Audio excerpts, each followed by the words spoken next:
person who fears losing everything is usually the easiest person to defeat. Not because they are weak, because fear makes them predictable. Think about that for a second.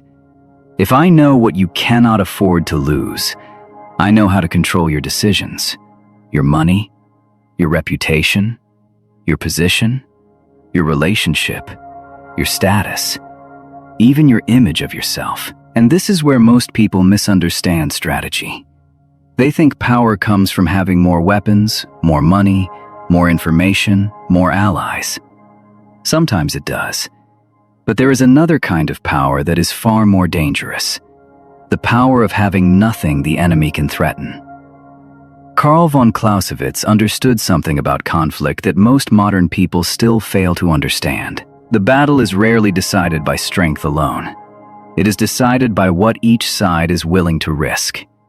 And that creates a disturbing question. What if your greatest weakness is not something you lack, but something you desperately need to keep? A CEO may risk an entire company to protect his reputation. A politician may destroy a coalition rather than admit defeat. An investor may keep losing money because selling would force him to admit he was wrong. And the strangest part is this: the more you have invested emotionally, the easier you become to manipulate. But there is a deeper layer. What happens when someone deliberately gives up the thing you expected them to protect? What happens when retreat is not surrender, but a trap? And what happens when accepting a small loss gives you control over a much larger conflict? By the end of this video, you will see why the boldest thinker is not the person who fears nothing. It is the person who has discovered exactly what he is willing to lose. And once you understand that, you will see strategy differently, forever. Number 1. The fear behind every bold decision. The most dangerous person in a conflict is not the one who fears nothing. It is the one who understands exactly what he can lose. We are taught that courage means moving forward without fear. Clausewitz would lead us toward a darker conclusion. Fear is not the opposite of strategy. Fear is often the raw material from which strategy is built. Watch a powerful executive hesitate before firing a failing division.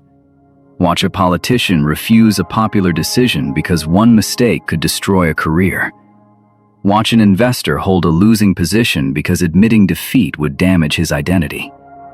The surface looks different, but the mechanism is the same. People rarely make decisions based only on what they want. They make decisions based on what they cannot bear to lose. And that creates a strange paradox. The person most desperate to avoid loss often becomes the easiest person to predict. There are 3 things we need to uncover. Why fear makes intelligent people irrational. Why the person who appears to retreat may actually be gaining power. And why the greatest strategic advantage sometimes comes from accepting a loss before your opponent realizes you have done it. But the deepest lesson comes later. Because once you understand what people are truly protecting, you can begin to understand the battlefield they are fighting on, even when there is no battlefield at all. Number 2. Strategy begins where certainty ends. Most people imagine strategy as a perfect plan executed with discipline. Reality is almost the opposite. Strategy begins when the plan collides with reality. Clausewitz understood that conflict is filled with friction, incomplete information, unexpected resistance, human emotion, accidents, delays, and decisions made under pressure. The same thing happens in modern life.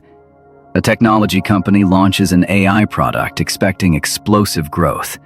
A competitor changes the market overnight. The original strategy becomes irrelevant. Yet the company that survives is rarely the one with the most impressive plan. It is the one capable of changing without becoming psychologically attached to the plan. That is the hidden cost of intelligence. Intelligent people can become prisoners of their own predictions. They become emotionally invested in being right. Then something fascinating happens. Evidence that should trigger adaptation instead triggers defense. They protect the strategy because abandoning it feels like admitting weakness. But in conflict, reality does not care who was right yesterday. And that leads to a brutal distinction. Losing a position is not always losing the war.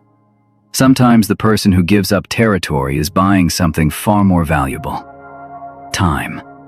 And time changes the entire balance of power. Number 3, the power of giving something up. Imagine two negotiators sitting across a table. One refuses to compromise on anything. The other quietly gives up a minor demand. To an observer, the second negotiator appears weaker. But then something unexpected happens. Because he surrendered something voluntarily, the other side begins to believe that the remaining demands must be important. A small sacrifice can make a larger position look more valuable. This principle appears everywhere. Companies discontinue products that once represented enormous investments. Governments abandon symbolic positions to preserve larger interests. Investors sell a losing asset rather than allowing one bad decision to consume an entire portfolio. Social media creates the opposite instinct. People defend every argument because thousands of strangers are watching. They would rather protect their public image than correct themselves. Clausewitz gives us a useful lens here. Strategy is not about protecting every piece of ground. It is about understanding what actually matters. The twist is that surrender can sometimes increase power because it removes the opponent's ability to control your emotions. If you can lose something without psychologically collapsing, it becomes much harder to control you through the threat of taking it away. But there is a deeper problem.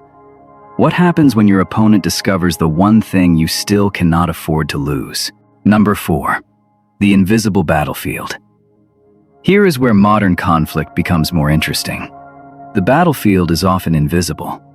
Two companies may be competing over market share, but beneath the numbers they may actually be fighting over reputation. Two politicians may argue over policy while secretly fighting over authority. Two people in a relationship may appear to be discussing a simple disagreement, while each is defending a different image of themselves. The visible conflict is only the surface. The real conflict concerns perception, identity, and what each side believes the other side must protect. Consider a social media argument. Someone attacks your opinion. You respond. They respond again. Soon neither person is discussing the original subject. Each is defending status. The argument has transformed into a contest over humiliation and pride. That is friction in psychological form. And once identity enters the conflict, rational calculation becomes harder. Suddenly, losing an argument feels like losing yourself. This is why some conflicts become enormous, even when the original issue was tiny. The strange part is that the smartest move may be to refuse the battlefield altogether. But before that sounds like weakness, consider what happens when the other side has already committed everything to winning. Number 5, the moment the opponent overcommits. Imagine a company discovers that its competitor is pouring billions into a technology that may become obsolete within 3 years. The obvious reaction is to compete directly, spend more, hire more people, match every move. But another possibility exists. Do nothing. Let the competitor continue spending. Let them become emotionally and financially committed to their prediction. This is where patience becomes strategic. The opponent is not simply investing resources, they are investing identity. Every additional dollar makes retreat harder. Every public announcement makes reversal more embarrassing. Every prediction creates another psychological chain. Then the market changes. Suddenly, the company that looked aggressive becomes trapped by its own momentum. This is one of the great paradoxes of conflict. Movement can create weakness. The person who constantly acts may be giving the opponent information about what matters to him.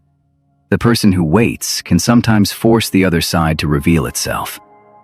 But now we reach the dangerous part. What if waiting itself becomes a trap? What if your desire to preserve resources prevents you from acting when the decisive moment finally arrives?